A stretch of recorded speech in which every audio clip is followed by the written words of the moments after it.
संवाद उपनिषद श्रृंखला में आज का विषय शरीर भाग 2।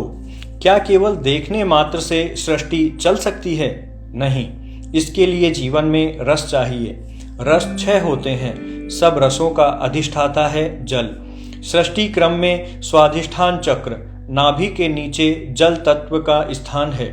षट्दल कमल इसका स्वरूप है। जल बिना आधार के टिक नहीं सकता, इसे धरातल चाहिए। अतः आगे भी सृष्टि में धरातल रूप पृथ्वी तत्व आता है मूलाधार में। आगमानुसार मूलाधार के शरीर में 2 धरातल हैं।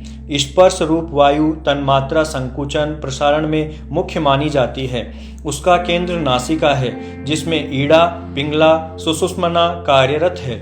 यह प्रथम मूलाधार है तथा अंतिम मूलाधार प्रतिष्ठात्मक पुच्छ स्थान है। साधना में दोनों का मिलान परम आवश्यक होता है। यह है स्थूल सृष्टि का क्रम। व्यक्ति इस क्रम को जप और ध्यान से ही जान सकता है, कोई दूसरा मार्ग नहीं है। दोनों ही क्रम अपने आप में स्वतंत्र हैं। एक स्थिति के आगे दोनों एक भी हो जाते हैं। जप के माध्यम से हर चक्र को जागृत किया जाता है, क्रियाशील बनाया जाता है। एक एक करके सभी चक्रों अर्थात इन पंचभूतों को सक्रिय किया जाता है, ताकि एक का दूसरे में विलय करते हुए प्रति सृष्टि का मार्ग प्रशस्त हो सके। यहाँ एक ही बात समझने की है, चक्र सूक्ष्म संस्था के अंग हैं। शरीर स्थूल है, अतः हमारे नेत्र इन्हें देख नहीं सकते, इनके स्पर्श को महसूस नहीं कर सकते। जब हम अंतर्मुखी होते हैं और स्थूल से सूक्ष्म की ओर जाते हैं, तभी हम इनकी गतिविधियों को समझ पाते हैं। शरीर के इन स्थानों पर किया गया ध्यान और जप हमारी प्राण धारा में स्पंदन पैदा करता है, जो शीघ्र ही व्यक्ति को अंतर्मुखी कर देता है। प्राण संचरण से हमारी इंद्रियां मनोन्मुखी और मन आत्मोन्मुखी होता है। यदि षट्चक्र व्यवस्था हमारे शरीर में है तो ब्रह्मांड में भी होगी। उसका संबंध भी हमारी इस चक्र व्यवस्था से अवश्य होगा। दोनों एक ही सिद्धांत पर कार्य करते होंगे। इस पंच पर्वा विश्व में हर पर्व के भी षट्चक्र होंगे। इसका अर्थ यह है कि यदि हम सूक्ष्म चक्रों से जुड़ सके तो हमारा संबंध उन चक्रों से स्वतः ही बना रहेगा। स्थूल चक्र शरीर के साथ ही समाप्त हो जाता है। सृष्टि चक्र को बढ़ाने के लिए आनंद और विज्ञान गर्भित मन प्राण और वाक की ओर अग्रसर रहता है। माया यहाँ महामाया के स्वरूप में होती है। यहाँ ऋषि और पितृ प्राणों की शक्तियां सम्मिलित होती हैं। अव्यय स्थित यह मन ब्रह्म भाव में रहता है। ये सब मिलकर वाक रूप में अक्षर सृष्टि का निर्माण करते हैं। अक्षर सृष्टि मूलतः प्राण सृष्टि है। अव्यय की अपेक्षा स्थूल होने से हम इसको वाक रूप कह सकते हैं। हमारे लिए तो यह भी सूक्ष्म लोक है। अक्षर सृष्टि हमारे जीवन का आधार है। सभी प्रकार के प्राणों का संचालन अक्षर सृष्टि से होता है।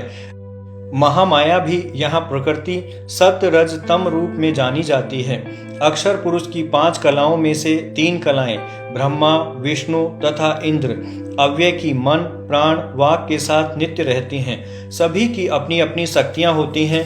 प्रकृति के कारण त्रिगुणी सृष्टि का विस्तार यहीं से शुरू होता है। निस्त्रय गुण्य होने का अर्थ है प्रकृति के इस प्रभाव से बाहर निकल जाना। पंचकोश की व्यवस्था भी इस सृष्टि संस्था पुरुष से समझ में आती है। अव्यय पुरुष की 5 और अक्षर पुरुष की 3 कलाएं मिलकर सोम और अग्नि पर क्रियाएं करती हैं। प्रकृति अपना कार्य करती है। ऋषि और पितृ प्राणों के साथ अक्षर के देव प्राण भी इस यज्ञ में सम्मिलित हो जाते हैं और आगे के अग्नि सोमात्मक जगत का निर्माण करते हैं। देव शक्ति को स्वाहा कहते हैं।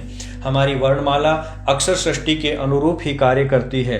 हमारे शरीर में विभिन्न प्राणों की स्थिति के अनुरूप ही हमारी वर्णमाला के अक्षरों की स्थिति भी निर्धारित है। हमारे शरीर का षट्चक्र संस्थान विभिन्न कमल दल रूप में स्थापित है और हर दल का एक निश्चित अक्षर है। कंठ स्थित विशुद्धि चक्र में 16 स्वर, हृदय स्थल के 12 दल कमल, अनाहत चक्र में कै से ठ तक, नाभि स्थित मणिपुर चक्र के 10 दल डै से फै तक, नाभि के नीचे स्वाधिष्ठान में बै से लय तक और मूलाधार के 6 दलों में वै श श अक्षर होते हैं। एक योगी को आत्मोत्थान के लिए यह पूरी अक्षर संस्था पार करनी पड़ती है। यही प्राण संस्था है। जो एक व्यवस्थित क्रम में कार्य करती है। प्राणों के माध्यम से ही व्यक्ति मन तक पहुंचता है। इंद्रियां भी प्राणों के द्वारा ही संचालित होती हैं। व्यक्ति के शरीर 3 प्रकार के होते हैं। स्थूल शरीर क्षर पुरुष के साथ, सूक्ष्म शरीर प्राणों के साथ और कारण शरीर अव्यय पुरुष के साथ कार्य करता है। हर अक्षर एक बीज की तरह कार्य करता है। मंत्र सिद्धांत के अनुसार विशेष प्राणों को जागृत करने का कार्य करता है। उदाहरण के लिए 5 महाभूतों में पृथ्वी का लम, जल का बम, अग्नि का रम, आकाश का हम और वायु का बीज यम है। अक्षर संस्था के सभी तत्व मिलकर अग्नि व सोम पर क्रिया करते हुए क्षर पुरुष का निर्माण करते हैं। क्षर पुरुष में अव्यय और अक्षर की 10 कलाओं के अतिरिक्त स्वयं की भी 5 कलाएं होती हैं। प्राण, अप, वाक, अन्न और अन्नाद। यह क्षर सृष्टि हमारे जीवन का संचालन करती है।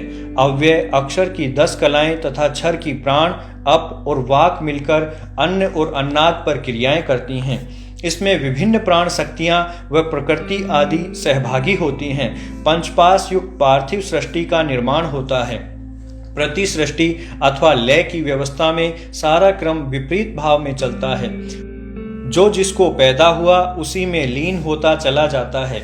उदाहरण के लिए पृथ्वी का जल में, जल का अग्नि में, अग्नि का वायु में और वायु का आकाश में लय होता है। अक्षर सृष्टि 6 है से शुद्ध होकर ए में लय होती है। ए का लय कला में और आगे अर्धचंद्र, नाद, महानाद आदि से गुजरता हुआ महाबिंदु में अंतिम लय उन्मना का होता है। महाबिंदु ही महाशून्य के नाम से जाना जाता है। जिस महाबिंदु से शब्द और अर्थ सृष्टि का विकास होता है, लय के क्षणों में ये उसी में लीन हो जाता है। यह शरीर का पुर कहलाता है। पुर 3 प्रकार का होता है। आत्म में, दैवत में, भूत में। इन तीनों आधारों में भीतर प्रविष्ट होने वाला प्राण पुरुष कहलाता है, जो क्षर, अक्षर, अव्यय 3 प्रकार का होता है। समस्त विकार क्षर पुरुष के आधार पर ही सत्तावान है। जैसे मृतिका में घट की स्थिति है, शंभु का ब्रह्म तपह लोक में ही अपना स्वरूप ग्रहण करता हुआ परमेष्ठी लोक तक पहुंचता है। यह बिंदु ही अव्यय पुरुष कहलाता है। स्पंदनों से इसका निर्माण हुआ है। यही बिंदु स्पंदनों द्वारा स्वरूप बदलता हुआ आगे बढ़ता है, अक्षर, क्षर और स्थूल भाव तक पहुंचता है। यूं तो कांति के अनेक पर्याय हैं, मनोहरता, सौंदर्य, शोभा, चमक, प्रभा, दीप्ति, कामना आदि। फिर भी शोभा और दीप्ति से कांति को भिन्न माना गया है। कांति देव गुण कहलाती है। दिव धातु से देव या देवी बनते हैं। देव गुण है क्रीड़ा, विजिगीषा, व्यवहार, धुति, महिमा, स्तुति, कांति और गति।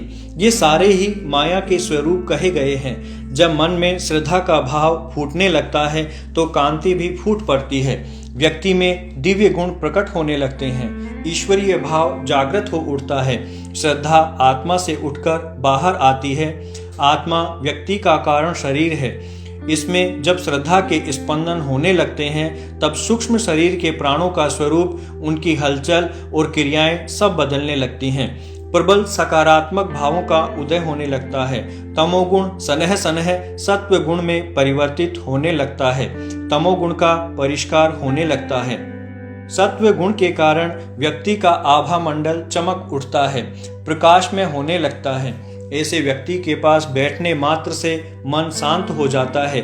माया का विद्या या ज्ञान स्वरूप फैलता जान पड़ता है। लेकिन यह पक्की बात है कि श्रद्धा के बिना कांति संभव नहीं है।